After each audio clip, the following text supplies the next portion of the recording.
Imagine this, 4 weeks. The police watch, waiting for the perfect moment. They believe they are closing in on a dangerous mastermind. Every move, every detail carefully analyzed.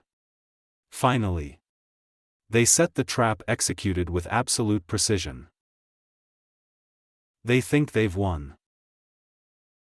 But in reality, they have just made the biggest mistake of their careers.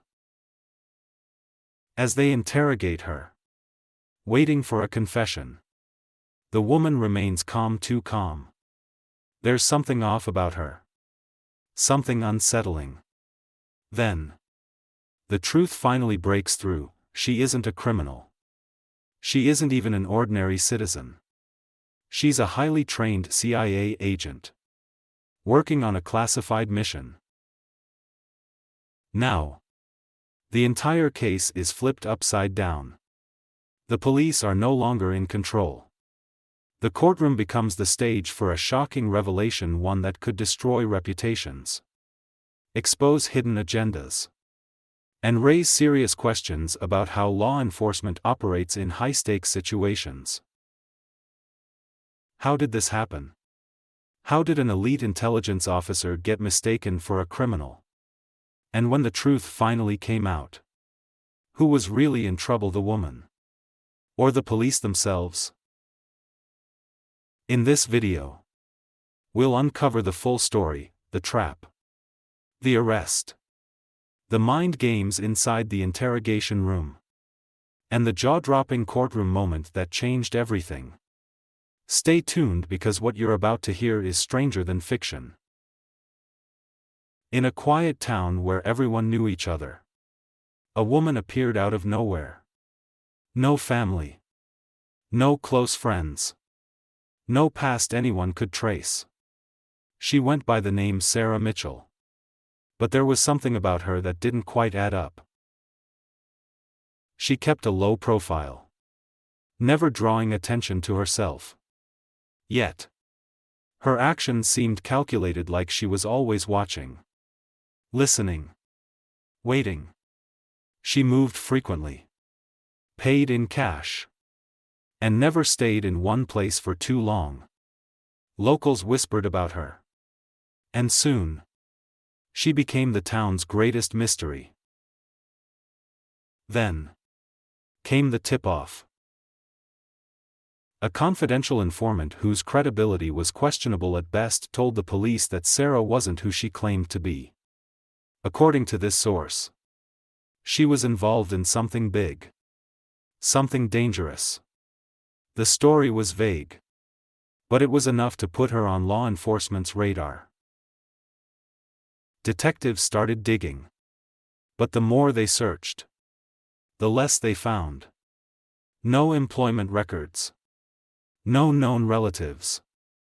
No history in the town before a few months ago. It was as if she had appeared out of thin air. To them, that wasn't just unusual, it was suspicious. Was she a fugitive? A con artist? A member of an underground criminal network? The police decided they couldn't take any chances. They launched an undercover surveillance operation, watching her every move. They followed her to a coffee shop where she seemed to meet with unknown individuals. They tracked her as she made frequent late-night phone calls from burner phones. Every detail added to their growing suspicion. It was time to make a move. Believing they had uncovered a dangerous criminal, the police set a trap. They staged a fake drug deal, positioning an undercover officer as the seller. When Sarah showed up at the scene, officers swarmed in, guns drawn, surrounding her in seconds. "Don't move. Hands where we can see them." She didn't resist. She didn't panic. She simply looked around at the officers and let out a small, almost amused smile. As she was handcuffed and led away, one officer couldn't shake the feeling that something wasn't right. They thought they had just captured a criminal mastermind. But in reality, they had just arrested a CIA agent on a covert mission. And they had no idea what they had just stepped into. The room was cold, dimly lit, and designed to break even the toughest suspects. A metal table, 2 chairs, and a one-way mirror hiding eager eyes on the other side. The officers were certain they had their woman a high-profile criminal. Possibly a mastermind. Now, all they had to do was make her talk. Detective Harris leaned forward. His hands pressed flat against the table. "You've been caught red-handed, Sarah. We know what you've been up to. You can make this easy on yourself. Or we can drag it out." She sat across from him, perfectly still. No signs of fear. No nervous fidgeting. No desperation in her eyes. Instead, she simply watched him. Studying. Calculating. Silence. Detective Mason, the more aggressive of the two, slammed a folder onto the table. "This is your last chance. Confess now, or things will get much worse for you." Still. Nothing. Not a flinch. Not even a blink. They questioned her for hours. They brought up fabricated charges. Attempted to catch her in a lie. Pushed her into making a mistake. But she gave them nothing. Then, something shifted. She spoke not to defend herself. Not to deny anything. But to control the room. She finally speaks slow. Deliberate. "You have no idea what you just stepped into." Her voice was calm. But there was an edge to it, a quiet authority. It wasn't a plea. It wasn't fear. It was a statement. Detective Harris smirked, shaking his head. "Oh. I think we do. We got you. It's over." She exhaled slowly and tilted her head. Almost as if she felt sorry for them. "If you had any idea who I really am, you'd be the ones asking for a deal." For the first time, a flicker of doubt crossed Harris's face. Mason scoffed. "Enough of the games. We know you've been running operations in this town. Just tell us who you work for." A long pause. And then she smiled. Not the smile of someone caught in a lie. Not the smile of a desperate woman trying to manipulate her way out. It was the smile of someone who had already won. Then came the first real clue. A knock at the door. One of the officers entered, whispering something urgently into Harris's ear. His expression darkened. Confusion. Then shock. Something was wrong. Sarah leaned back in her chair, watching the cracks begin to form in their confidence. Because the police had just made the biggest mistake of their careers. They hadn't arrested a criminal. They had just taken a CIA operative into custody, and now they were the ones in serious trouble. The tension in the interrogation room was thick enough to cut with a knife. Detective Harris glanced at his partner, trying to make sense of what had just been whispered in his ear. Something was off. Something was very wrong. Then the door burst open. A man in a sharp black suit strode inside, his expression unreadable. Behind him, a woman in a navy blue blazer followed, her steps purposeful, controlled. The air shifted instantly. The officers exchanged glances. Who were these people? They weren't local authorities. They weren't from the DA's office. A leather wallet is tossed onto the table, landing with a soft but deliberate thud. The golden emblem catches the dim light. 3 letters that change everything. CIA. Silence. The officers froze. The realization hit like a freight train. The woman they had interrogated for hours, the suspect they had so confidently accused, wasn't a criminal at all. She was a covert CIA operative. Mason scoffed, shaking his head. This has to be some kind of joke. The woman in the blazer took a step closer, her voice cold and firm. Do we look like we're joking? Sarah, if that was even her real name, sat back in her chair, her face unreadable. She had never needed to defend herself. She had been waiting for this moment. Harris swallowed hard. If that's true, then why was she acting so suspiciously? Why was she sneaking around town, making secret calls? The man from the CIA exhaled sharply. Because she was working an operation. A highly classified one. And thanks to your little stunt, you may have just compromised it. The weight of those words crashed down on them. The officers thought they were closing in on a criminal. Instead, they had interfered with a federal intelligence mission.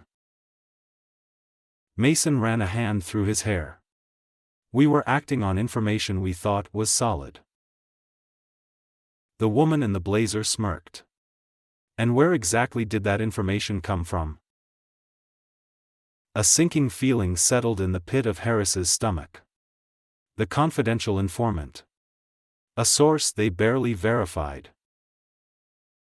Sarah, or Agent Mitchell, as she was likely known within the agency, finally spoke. Her voice calm. Steady. You had no idea what you walked into. Did you? No, they didn't. And now, they weren't sure if they would be the ones facing consequences. What happens next could cost them everything. The courtroom was packed. Reporters, legal experts, and curious spectators filled every seat, eager to witness what had now become one of the most controversial trials in recent history. At the center of it all sat the woman known as Sarah Mitchell, or rather, the CIA operative whose true identity remained a mystery to the public. She had been wrongfully detained, accused of crimes she never committed, and had her mission compromised. Now, she was fighting back. The prosecution, representing the police department, attempted to justify their actions.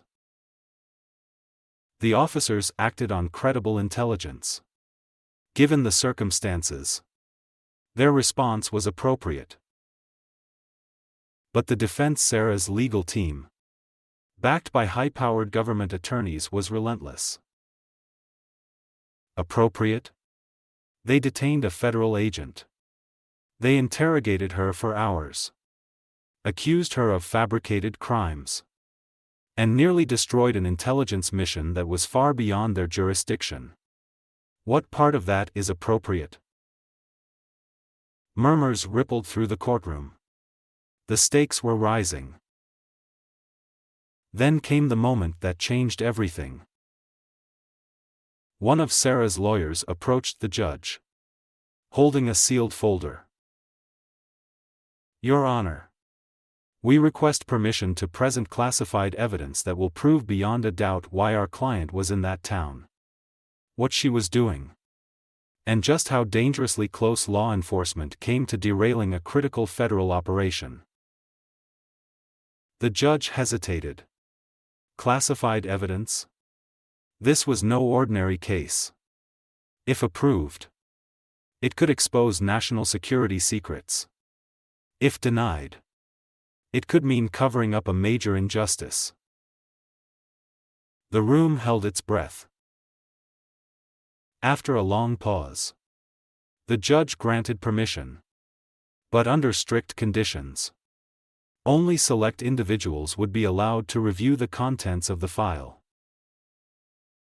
What happened next sent shockwaves through the courtroom. A senior CIA official, sworn in as a witness, took the stand. He carefully outlined the nature of the mission Sarah had been conducting, ensuring not to reveal sensitive details to the public. Agent Mitchell was working undercover, tracking an international arms dealer with deep connections to criminal organizations in the United States. Her presence in that town was part of a larger operation to prevent a major illegal weapons deal from taking place. The jury exchanged glances. This wasn't just a case of mistaken identity. The police had unknowingly interfered with a top-level national security mission. The prosecution scrambled. Even if that's true, how were the police supposed to know? She was acting suspiciously. She made herself a target. The defense countered immediately. Since when is being careful and discreet a crime? That's her job. Her mission required secrecy.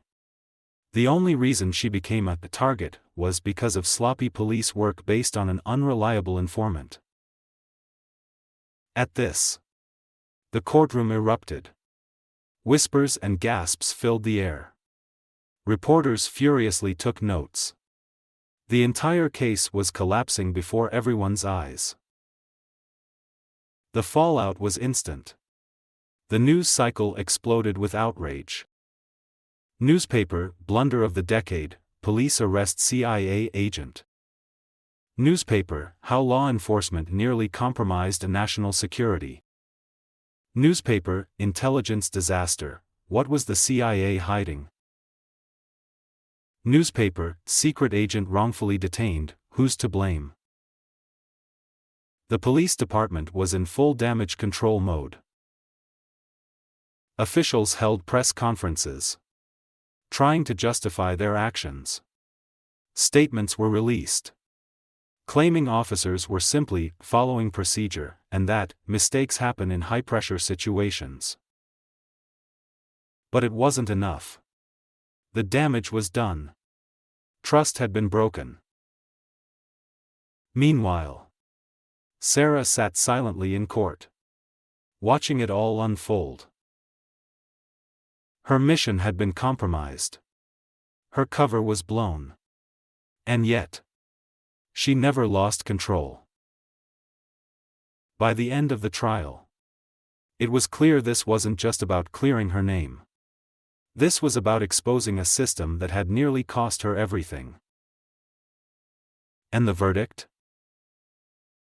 That was still to come.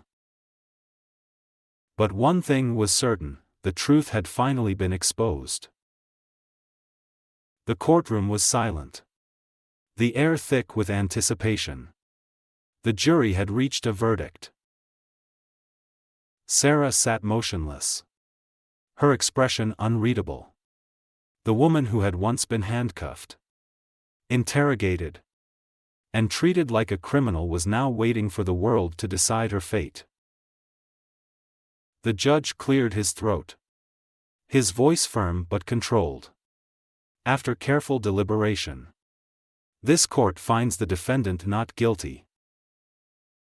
A murmur rippled through the crowd, quickly escalating into a storm of whispers and gasps. Sarah remained still, showing no outward reaction. No relief. No triumph. Just the same quiet composure she had carried throughout the trial. But inside, she knew the battle was over. And yet, the war had only just begun. Yes, she had won in court. But the victory came at a cost.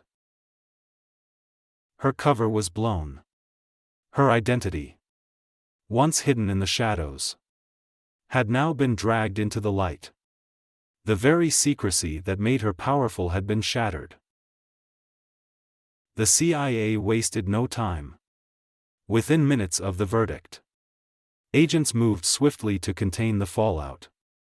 They spoke with the judge, the attorneys, even the media, ensuring that certain details remained classified. Damage control was in full effect. But some things couldn't be erased.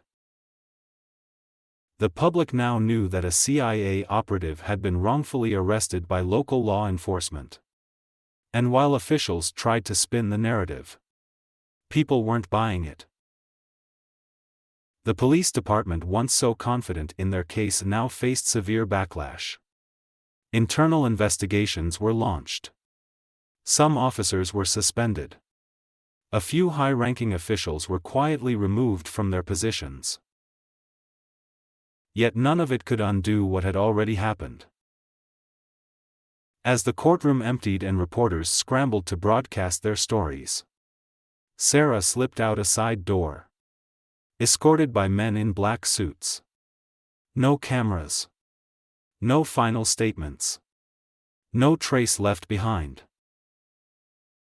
By the time reporters scrambled to cover the next development, she was already a ghost. Some said the CIA relocated her, wiping her existence clean like she had never been there at all.